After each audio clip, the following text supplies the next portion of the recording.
Hello and welcome to this first lecture on Introduction to Operating System. The objectives of this lecture will be: first, why are we going to study this course? हम OS क्यों पढ़ें? What are the things that I am going to learn?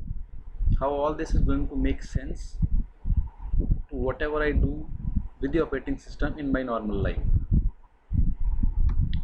Then we are going to see what actually is operating system, what is the need of operating system, and what are the views of operating system. So these are the four main objectives of this lecture. Now, क्यों पढ़ना है OS को, right? So there are a lot of reasons, but I'm going to emphasize on three of them.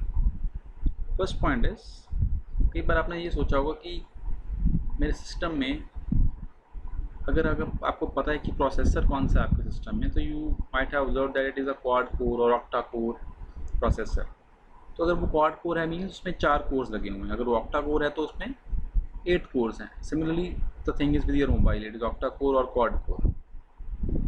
But अगर आप देखो कि system में आप बहुत सारे प्रोसेस रन करते हो, there will be multiple processes, might be sometimes आप 8-10 प्रोग्राम या प्रोसेस या कोई एप्लीकेशन आप रन कर रहे हो. अगर आपके पास 4 प्रोसेसर हैं और आप 10 एप्लीकेशन रन कर रहे हैं तो सारी एक टाइम पे कैसे रन हो सकती हैं? हमें ये पता है कि अगर किसी एप्लीकेशन को रन करना है तो मुझे उसके लिए एक प्रोसेसर चाहिए. 10 एप्लीकेशन 4 प्रोसेसर पे कैसे रन हो रही हैं? This is what is going to learn in OS. ये कैसे OS हैंडल करता है. सेकेंड, आपके सिस्टम में रैम कितनी है?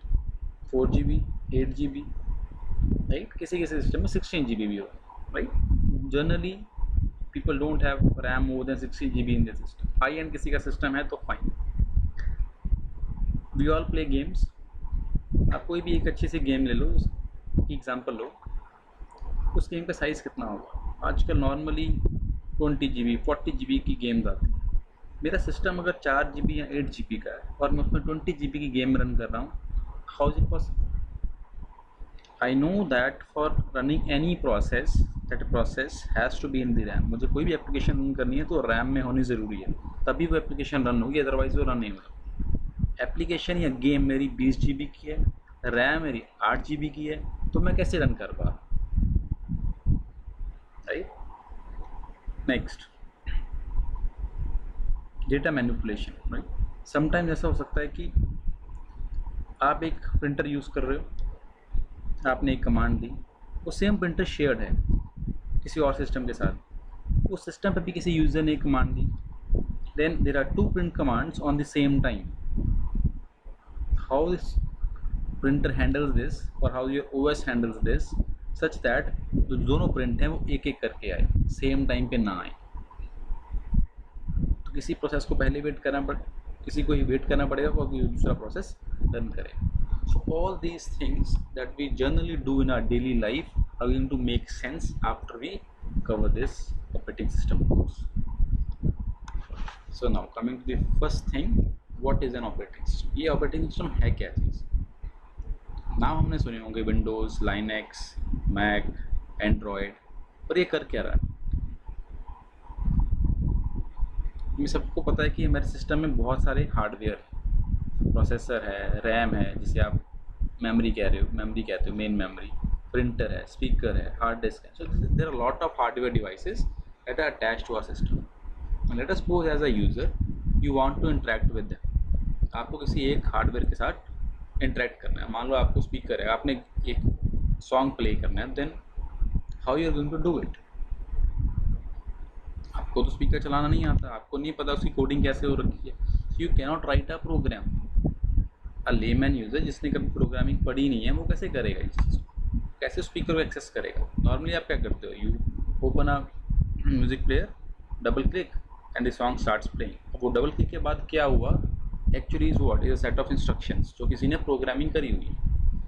अगर आपको नहीं आती तो आप वो कैसे चलाओगे? आती भी है तो लेट अस, आज आपने एक स्पीकर के लिए प्रोग्रामिंग कोड बना लिया, फाइन. कल को वो स्पीकर ख़राब हो गया, आपने चेंज कर लिया, किसी और कंपनी का स्पीकर आ गया, उसकी वर्किंग किसी और तरीके से है, then you have to rewrite that code. It's a lot of work. This is one example. What is the alternate? The alternate is operating system. Operating system knows how to manage CPU, how to manage RAM, how to manage your speaker or any other device, right? Then what we are going to do, we are going to just interact with the OS. We are going to pass our command to the OS via some applications. For example, VLC में आपने एक song start कर दिया, play किया, that command goes to the OS. The OS knows how to handle it with the help of a speaker. तो जितनी भी programming है वो किसी एक पर्सन ने जिसको वो अच्छे से आती है लैंग्वेज, उसने कोड करके OS में डाला. Then anyone who doesn't know how to program or how to code can use one of the application programs, like आप MS Word use करते हो, कोई browser use कर रहे हो, right, to pass on your command in a simplest of the manner, and then everything is handled by the OS, right? So what is operating system? Operating system is a interface between the user and the hardware. User को hardware की language नहीं पता, right? We have studied in our junior classes that the hardware understands what? Binary 0 1, right? Everything, कोई भी instruction पास करनी है वो ultimately 0 1 के फॉर्म में जाती है, तो हमें तो वो कोई लैंग्वेज नहीं आती, राइट?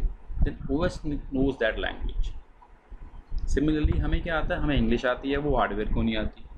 सो OS क्या कर रहा है, हमारी इंग्लिश लैंग्वेज और आप हमारी किसी भी और लैंग्वेज को कन्वर्ट कर रहा है into the hardware language, and vice versa. वो हार्डवेयर की लैंग्वेज को 0 1 को कन्वर्ट कर रहा है उस लैंग्वेज में जो कि यूज़र को समझ में आ रही है, right? So operating system is what? It's an interface between the user and the hardware. Now what is the need? So we have already understood this, right? But I will take another simple example. अब कोई technical example हम consider करते हैं. Late us suppose आपको एक programme लिखना है to add 2 numbers. सो उसमें से एक इंस्ट्रक्शन, मेन इंस्ट्रक्शन क्या होगी? C is equal to A plus B, right? अब अगर आप OS नहीं यूज़ कर रहे हो, लेट अस सपोज कि आपका जो हार्डवेयर आर्किटेक्चर है दैट इज़ व्हाट? MC6800. कोई एक आर्किटेक्चर है जिसके जो आपकी प्रोसेसिंग को हैंडल करेगा. तो आपने वो C is equal to A plus B आप डायरेक्टली लिख नहीं सकते, उसको आपको उस हार्डवेयर की लैंग्वेज में कोड करना पड़ेगा. एक simple instruction C is equal to A plus B को हम कैसे लिखेंगे? Load the value of A, that is what? 80, then load B, that is what? 81, then add it and then will store it into C. एक simple instruction C is equal to A plus B आगे 4 instruction में टूट गए. अगर उस code में obviously एक से ज़्यादा लाइन्स होंगी, इंस्ट्रक्शंस होंगी. So just think of that for every single line there will be some multiple hardware instructions, and you need to code all of them. Now let us suppose that hardware changes from MC6800. Now you move on to 8086 processor or 8088 processor. तो क्या होगा? You will have to rewrite that code again into that language understood by 8086 or 8088, right? ये बड़ी problem है. But with the help of OS, अगर आपके पास OS है, then you need not to bother this.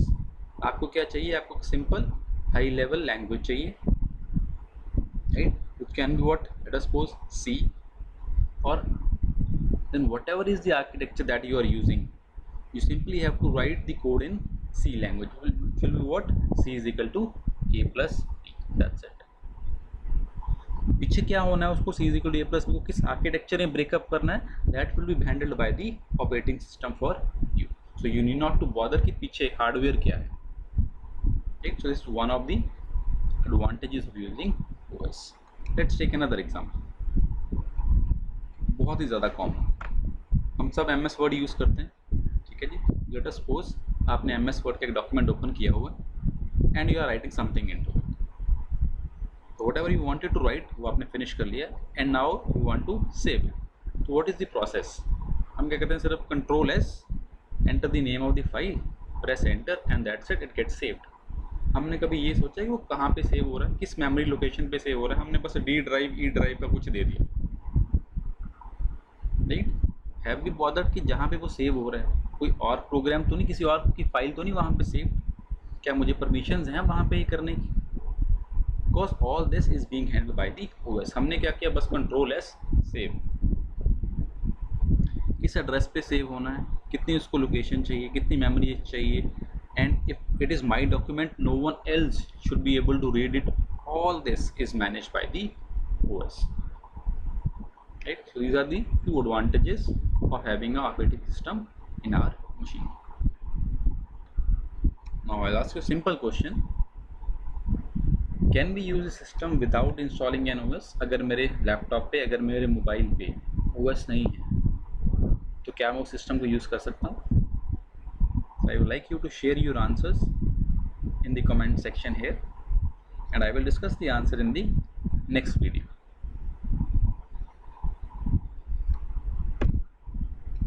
Now, views. Views means what I am expecting out of the OS. So there are two views. One is from the user point of view, and second is from the system point of view. Now, what the user expects? User expect कर रहा है ease of use.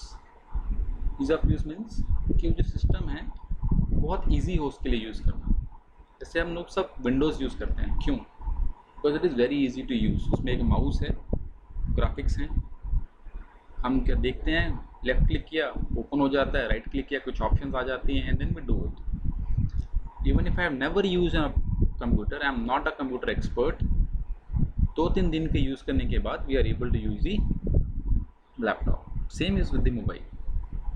आप अपने parents को दे दीजिए phone, किसी बच्चे को दे दो फ़ोन, 2-3 दिन उसको दो, and even a child 2-year-old 3-year-old child can use the phone.